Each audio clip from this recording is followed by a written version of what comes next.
It's better to keep someone informed.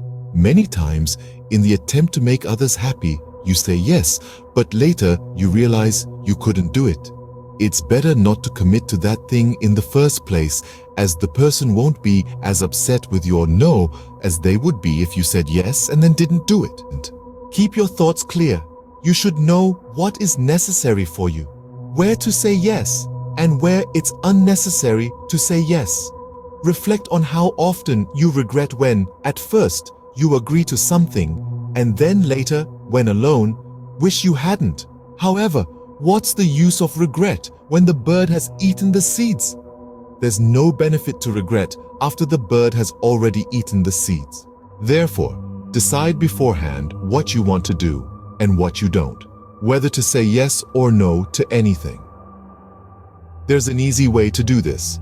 Take some time before responding to someone. Say you'll take a moment to think and then respond after contemplating. While we often quickly say yes in an attempt to please someone, we later regret it. So always remember in life that it's much more important to not say yes than it is to say yes. If this resonates with you and strikes a chord in your heart, do share.